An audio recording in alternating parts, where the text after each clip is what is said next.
تمام دیکھنے اور سننے والوں کو السلام علیکم۔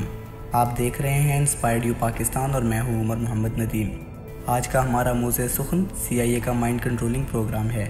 ناظرین، دوسری جنگ عظیم کے بعد دو ابھرتی ہوئی ریاستیں یونائٹڈ اسٹیٹس اور سوویت یونین کے درمیان تناؤ ہر وقت بلند تھا۔ نیوکلیئر جنگ اور انسانی وجود کے یکدم خاتمے کا خطرہ ہر شخص کے دل میں تھا۔ جنگ کی ہار کے خوف نے ٹیکنالوجیکل ڈیولپمنٹ کو ایٹم بم تک رکنے نہیں دیا۔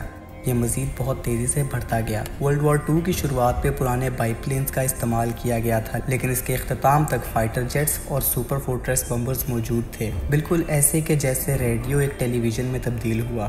یہ مکمل بدلاؤ، یہ بمز سے کیمیکل وارفیئر یعنی کہ کیمیائی جنگ بن گئی۔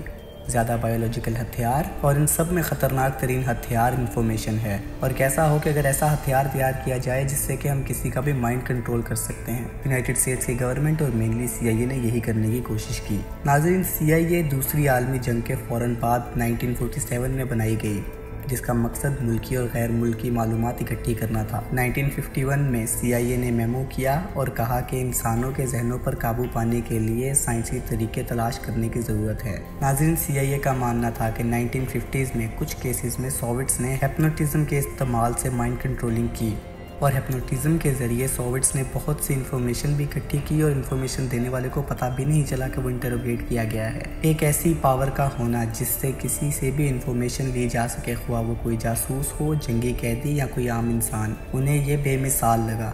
اور یہاں بتاتا چلوں کہ یہ کوئی افسانہ یا کوئی سازشی تھیوری نہیں بلکہ ایک حقیقت ہے۔ ناظرین، 1970s میں CIA کے 20,000 وہ دستاویزات سامنے آئے جو یونائٹڈ اسٹیٹس کے سب سے غیر قانونی اقدامات سے منسلک تھے۔ یہ کہانی ہے کہ کیسے یونائٹڈ اسٹیٹس کی ایک ایجنسی نے مائنڈ کنٹرولنگ کی کوشش کی، کیسے یونائٹڈ اسٹیٹس کی گورنمنٹ نے سائیکولوجیکل اور بایولوجیکل ہتھیار بنانے کی کوشش کی تاکہ وہ ملکی اور غیر ملکی جاسوسوں کو اپنا متحد بنا سکیں۔ یہ ہے پروجیکٹ MK الٹرا۔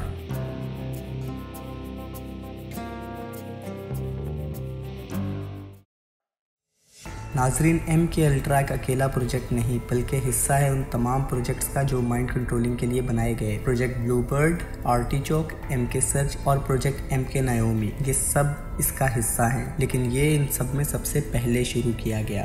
1953 میں یہ پروجیکٹ CIA کے ڈائریکٹر ایلن ڈولس نے سائن کیا۔ یہ اب تک کا سب سے بڑا پروجیکٹ ہے۔ اس کے لیے تقریباً 150 سے زیادہ سب پروجیکٹس بنائے گئے جو کہ 80 مختلف یونیورسٹیز، جیلیں اور دوا سازی کی کمپنیز کو دیے گئے، اور ان میں سے کسی کو بھی علم نہیں تھا کہ وہ CIA کے لیے کام کر رہے ہیں۔ اس سے بہت تخلیقی تجربات کیے گئے جس میں سے کافی پروجیکٹس بہت انلیگل تھے۔ البتہ امریکنز اور کینیڈینز پر انجانے میں اور ناپسندیدہ طور پہ پروجیکٹ آرٹیچوک پر ٹیسٹ کیے گئے۔ پروجیکٹ آرٹیچوک ایک لحاظ سے پروجیکٹ بلو برڈ کو کنٹینیو کیا گیا ہے۔ ان دونوں پروجیکٹس میں ہپنوٹزم پہ بہت طرح سے فوکس کیا گیا تھا۔ 1975 میں CIA نے میمو کیا جس میں کہا گیا کہ پروجیکٹ آرٹیچوک تفتیش کے کچھ نئے طریقوں کی تلاش ہے، جن طریقوں میں ڈرگز اور کیمیکلز کی شمولیت ہے، جبکہ یہ ایک طرح سے محض نفسیاتی تشدد تھا، اور یہ لوگ انسانی رویے کو کنٹرول کرنے کی کوشش کر رہے تھے۔ ان کے مقاصد کی سب سے بہترین وضاحت 1964 کے CIA میمو سے ہوتی ہے جو کہ پروجیکٹ آرٹیچوک کے لیے تھا، جس میں کہا گیا کہ کیا کسی شخص کو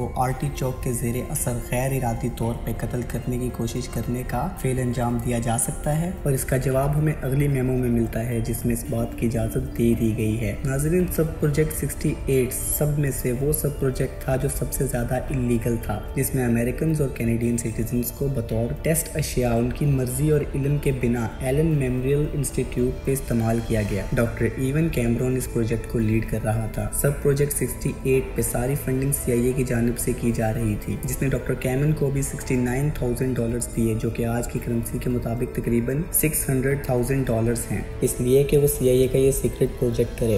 ڈاکٹر کیمن انسان کے دماغ کو مٹانے اور ری پروگرام کرنے میں بہت زیادہ دلچسپی رکھتا تھا۔ ناظرین، یہ ایکسپیریمنٹس اتنے سخت اور نقصان دہ تھے کہ ہاسپٹل میں آنے والے نارمل ڈپریشن یا انزائٹی کے مریض اپنا دماغ خراب کر کے ہاسپٹل سے واپس جاتے تھے۔ یہ انہیں نفسیاتی طور پہ تکلیف پہنچاتے، جیسے کہ دن میں 40 بار بجلی کے جھٹکے اور ڈرگز دینا، اور یہ وہ تب تک کرتے کہ جب تک ان کے دماغ سے سب کچھ مٹ نہ جاتا، جب تک کہ وہ بالکل ایک پیدا ہوئے بچے جیسے نہ ہو جاتے، جس سے کئی پیشنٹس کوما میں بھی گئے، جیسے کہ لینڈا میکڈولمس، جسے دن میں 100 بار بجلی کے جھٹکے اور ڈرگز دیے جاتے، اور آخر پہ وہ کسی کو اپنا نام بتانے سے بھی قاصر تھی۔ ایک ڈاکومنٹری نے لینڈا میکڈولمس نے کہا، I was a vegetable.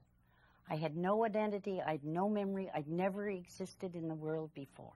Like a baby, just like a baby that has to be toilet. اور یہی نہیں، اس طرح کے اور ہزاروں کیسز ہیں، جیسے کہ رابرٹ لوکی جس کی محض ٹانگ میں درد تھا، اسے کہا گیا کہ یہ درد صرف اس کے دماغی پرابلم سے ہے، اور پیشنٹ سے پہلے انٹرویو لینے میں ان سے ہوئی گفتگو ریکارڈ کی جاتی تھی، اور رابرٹ لوکی کی ریکارڈنگز میں سے تم نے اپنی ماں کا قتل کیا اسے مسلسل 23 دنوں تک سنایا گیا، ساتھ ہی ساتھ ہر 2 دن بعد اسے LSD اور دوسرے ڈرگز دیے گئے۔ یہ ایکسپیریمنٹس ہر عمر کے لوگوں کے ساتھ کیے گئے، بچوں سے بوڑھوں تک، اور کئی کیسز میں بچوں کو زیادتی کا بھی نشانہ بنایا گیا۔ کیمن کی موت 1967 میں ہوئی اور اس نے ان ایکسپیریمنٹس کی کسی کو خبر تک نہیں ہونے دی۔ اس سے اگلا سب پروجیکٹ جو کہ سب پروجیکٹ 54 ہے، کہا گیا تھا کہ اس پروجیکٹ پہ کوئی کام نہیں ہوا، جبکہ اس کے بارے میں معلومات لیتے ہوئے میری نظر سے ایک پیسیج گزرا جس کے مطابق CIA نے ایک ایکسپیریمنٹ کیا جس میں وہ ریڈیو سگنلز اور الیکٹرو میگنیٹک سگنلز کی مدد سے ایک بندر اور کچھ اور جانوروں کا دماغ چلانے میں کامیاب ہوئے۔ اتنا ہی نہیں بلکہ انہی آلات سے یہ ان جانوروں کے دماغ کو اتنا پکا سکتے ہیں کہ ان کے دماغ کی ہر صلاحیت ختم ہو جائے، اور آسان الفاظ میں کہوں تو ان کا دماغ اور کچھ کیسز میں وہ خود ہی مر جائیں۔ اب آپ کے بارے میں پتہ نہیں، لیکن میرا دماغ کہتا ہے کہ یہ ایکسپیریمنٹ انسانوں پہ بھی ضرور کیا گیا ہوگا، لیکن بہت ڈھونڈنے کے بعد بھی مجھے ایسا کوئی ثبوت نہیں ملا جو اس بات کی طرف اشارہ بھی کرے۔ ایک ایکسپیریمنٹ جو کہ کامیاب ہوا، اس کا اس کے آگے کوئی ذکر نہیں ملتا۔ خیر آگے بڑھے تو ایک ایکسپیریمنٹ جس کا نام آپریشن نائٹ کلائمیکس ہے، اس ایکسپیریمنٹ کو 1970s تک سیکرٹ رکھا گیا۔ اس ایکسپیریمنٹ میں CIA نے سیف ہاؤسز کی فنڈنگ صرف ایک کام کے لیے کی، جسم فروشی۔ لیکن ایگزیکٹلی یہ نہیں، جسم فروش عورتوں کا اس میں ایک بڑا رول ہے۔ یہ سیف ہاؤسز دراصل ہوٹل رومز تھے جن میں ایک طرفہ شیشہ استعمال کیا گیا، جس سے اندر والا باہر تو نہیں لیکن باہر والا اندر دیکھ سکتا تھا۔ تو CIA جسم فروش عورتوں کو یہاں لوگوں کو لانے کے پیسے دیتا تھا تاکہ ان کا مشاہدہ کیا جا سکے، لیکن نارملی نہیں۔ جب وہ عورتیں کسی کو لے کے آتی تو پہلے اسے ڈرنکس بنا کے پلائی جاتی جس میں LSD ڈال دی جاتی تھی، اور CIA کے لوگ کئی گھنٹوں تک شیشوں کے اس پار بیٹھ کر دیکھتے کہ LSD اسے کیسے افیکٹ کرتی ہے، اور یہ کہ اس سے کس طرح کی انفارمیشن نکالی جا سکتی ہے، اور ان لوگوں کو کبھی یہ نہیں بتایا گیا کہ وہ اس ایکسپیریمنٹ کا حصہ ہیں۔ اس کے علاوہ اس پروجیکٹ سے ریلیٹڈ کچھ اتنی ڈسٹربنگ باتیں ہیں جو کہ میں ایڈ نہیں کروں گا، بس اتنا کہ پروجیکٹ MK Ultra کی اصل فائل 1973 میں رچرڈ ہلمز نے جلا دی تھی جو کہ اس وقت کا CIA ڈائریکٹر تھا۔ ہمیں صرف وہ پتا ہے جو اس میں سے بچ گیا تھا، اور یہ کہ شاید یہ ڈیٹا جو کہ بظاہراً ان کی مرضی کے خلاف منظر عام پہ آیا، اصل حقائق کو چھپانے کے لیے منظر عام پہ لایا گیا ہو، یا شاید پروجیکٹ بلو برڈ یا پروجیکٹ آرٹیچوک کی طرح پروجیکٹ MK Ultra بھی اب تک چل رہا ہو لیکن کسی اور نام سے۔ اور میرے مطابق ایسا ہونا بہت حد تک ممکن ہے، کیونکہ بہت جگہ کہا گیا کہ MK Ultra 1964 میں ختم کر دیا گیا تھا لیکن فنڈنگ 1970s تک بھی چلتی رہی، اور جو ڈاکومنٹس ہمارے پاس ہیں صرف اس کی شروعات بھی ہو سکتی ہے۔ اس کے بعد پروجیکٹ کیس سرچ اور MK آفٹن آئے جن کی اسٹڈی میں کچھ ایسی باتیں ہیں کہ میں ان کے بارے میں بات بھی کرنا پسند نہیں کروں گا۔ اس سے آگے کی کہانی کیا ہے اور کتنی خطرناک ہے ہم نہیں جانتے۔ اختتام میں تمام دوستوں سے التماس ہے کہ ویڈیو کو لائک اور چینل کو سبسکرائب کر کے ہماری حوصلہ افزائی کریں، ساتھ ہی ساتھ ویڈیو کو اپنے دوستوں کے ساتھ شیئر کرنا مت بھولیے گا۔ اللہ حافظ۔